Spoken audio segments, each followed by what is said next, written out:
what Reggie the Rat Wright Jr. told the grand jury versus what he said on YouTube. Reggie the Rat Wright Jr. wants to be a star witness in this 2Pac murder trial. But conflicting stories are not going to make that possible. Ladies and gentlemen, let's get into some of this straight game. Life is like the cards. It's not what you dealt, but how you play it.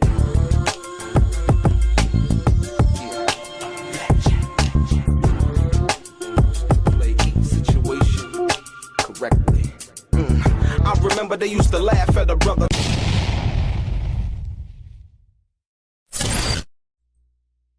Welcome back, guys. Welcome back. It's your boy Delray Richardson, Platinum Artist, Platinum Songwriter, Straight Game TV. Thank you for tuning in. Hit the thumbs up button. Also subscribe to the channel if you had not already. And like I always say, if you want to be one of the first people notified when I drop some of this straight game, please do me a favor and click on what appears to be that little bell notification right below this video. I'm going to get right into it. Ladies and gentlemen, it's one thing to say something and be able to keep your story straight. That gains one credibility. You know what I mean? Like I said, person, they said what they said. They never changed their story. Always been believable. Like I said, a very low exaggeration rate, if you will, in saying something, right?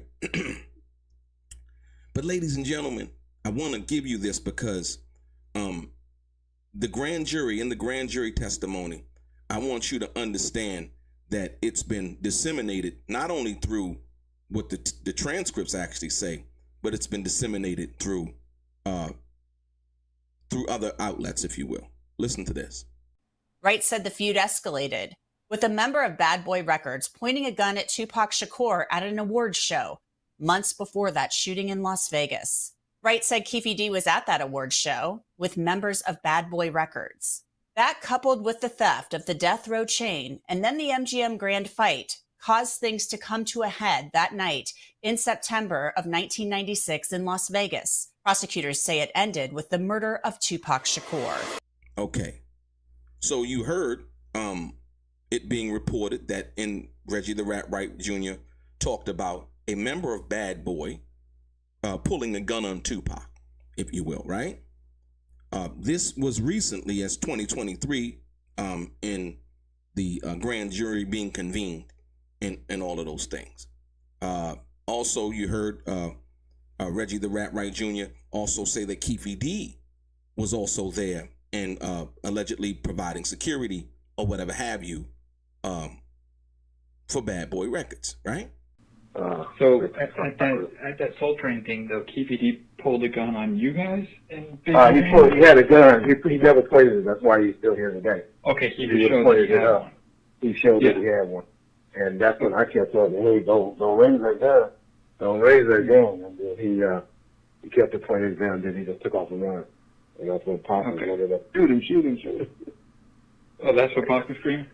Yeah, it was like, yeah. It also says that it changed the dynamic in what was going on at that particular time changed in relation to what that was. That was part of what the change was. Okay? And so understanding that, if Reggie the Rat Wright Jr. could go to the grand jury and explain the atmosphere and how that one situation, among other situations, made the climate change in the regards to how the situation was being approached, what I was saying to you was, now, if you go to Las Vegas, you understand Reggie the Rat Wright Jr. knew that Keefe D was in Vegas. He knew that Keefe D was at the Soul Train Music Awards. So when he seen them, right, when Suge says there was already a plan to do something to Pop, right? You understand why that is now? So with Reggie the Rat Wright Jr. having that information, saying that he was present, not only saying it on YouTube, but going in front of the grand jury involved in the murder of 2Pac Shakur, the grand jury that was convened to file charges against Keefe D, Now you understand what Reggie the Rat Wright Jr. understood, not because I said so, because this is what he went to explain to the grand jury about what that was. But the only thing that Reggie the Rat Wright Jr. didn't admit to or wasn't asked about was the fact that 2Pac Shakur fired him. You understand what I'm saying?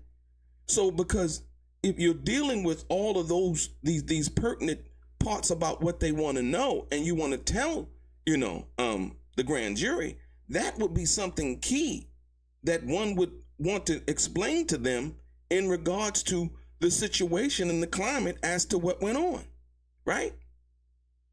But here's where the conflicting story, and where when one tells one thing to a grand jury and then goes out and admits something different publicly, and you tell 3 different stories, but this main one, because the story now is that one of Biggie's partners, one of his friends, or somebody with a bad boy entourage pulled the gun. When in fact, Reggie the Rat Wright Jr. said what? It was who? It was Keefe D. In and around about 9 years ago. So 9 years ago, up until the date of, September 2023, when Keefe D was arrested, right? You got to go back and say, well, when he's testifying in front of the grand jury, he's lying by omission. You understand what I'm saying? So the credibility of Reggie the Rat Wright Jr. gets attacked from that perspective. But not only that, but when Keefe D says that Reggie the Rat Wright Jr. was the orchestrator, you got to understand what Reggie the Rat Wright Jr. knew at that particular time. And what he knew is what he was explaining to the grand jury that he knew. If you listen very carefully. This incident at the Soul Train Music Awards, it changed with this incident right here. Okay, Reggie the Rat Wright Jr. said Keefe D ran, hid underneath the car, right? So it was not only the situation involving Orlando Anderson, it was a situation that was kind of brewing even before the situation in Las Vegas. So now you could put the 2 and 2 together. You could say, oh, when they got out the car at the Soul Train Music Awards, Reggie the Rat Wright Jr. understood, I don't know if 2Pac understood at that time, that Keefe D was with Bad Boy, right? So when something was whispered in 2Pac's ear, allegedly, right? Or better yet, what Frank Alexander said, right? It automatically, you would see now why 2Pac would probably react the way that he reacted. Because C. Gutter did admit that there was a gun, that he pulled the gun. You understand what I'm saying? So now you get the full scope of what it was at that particular time. Now, I don't think that 2Pac was right for attacking Orlando, but I don't know what was told to 2Pac in his ear. Nobody really understands what that was from that perspective. You see what I'm saying? So, but whatever was said, Reggie the Rat Wright Jr. knew the climate, right? He knew what the atmosphere was. Therefore, the security apparatus that was supposed to be around 2Pac at that time was supposed to be real high. Given what Reggie the Rat Wright Jr. said that he knew. I'm not talking about anything else. In knowing all of this, then you go back to saying, well, why wasn't security higher on 2Pac? Why didn't he do what Suge Knight asked him to do when he said send more security for 2Pac? Because Reggie knew the atmosphere. He knew that Keefe D was there. He knew it, right? And so, perhaps could Reggie the Rat Wright Jr. had been scared from that perspective? You know what I mean? And not wanting to be there, right? And then also removing the security off of 2Pac. Michael Moore, namely because Michael Moore refused to relinquish his gun. But we heard what Reggie the Rat Wright Jr. said in reference to Keefe D being the one with the gun and 2Pac allegedly telling him to shoot him as Keefe D was running away. We heard that. But that's not what he told the grand jury. He told the grand jury that Bad Boy's, one of the people in Bad Boy's entourage pulled the gun. So who was it?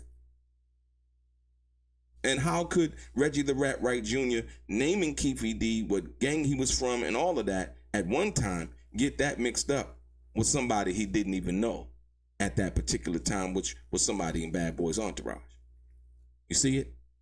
So Reggie the Rat Wright Jr. and wanting to be intricately involved in this murder trial, right, has gave so many conflicting stories. You know, if they're looking for evidence to present and to basically debunk what he's saying, I mean, it's crazy, because this is the reason why Reggie the Rat Wright Jr. gets so mad when the truth is told, because he wants the lie to prevail, and which it can't under the circumstances. See, you got to understand, Keefe D has said enough to basically incriminate himself. You know what I mean? He didn't need no help. Reggie the Rat Wright Jr. didn't need to go and tell the grand jury anything. From the perspective that they were, you know what I mean, they were looking for somebody to say anything from that perspective. Reggie the Rat Wright Jr. really offered nothing new, right? But what he did was he's offered statements in which, if you're not paying attention, you would take to be as truth and fact.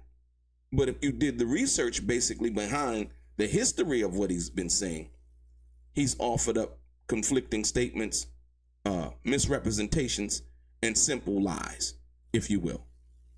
So him telling the grand jury and explaining to the grand jury about all of these other things and knowing the climate and everything like that, the question that one hasn't answered, well, if you were head of security, right, and knowing that 2Pac had fired him as his personal security, and that was for Reggie, right? That was for Reggie. It had Reggie's name in particular on that fax, right? That was for him. Then when it came to Las Vegas, like 3 days before, when they were in New York, and you seen Michael Moore and a few other security guards with the earpieces in, right? And the other apparatus, and they were around 2Pac, as well as 2Pac having his own walkie-talkie, right?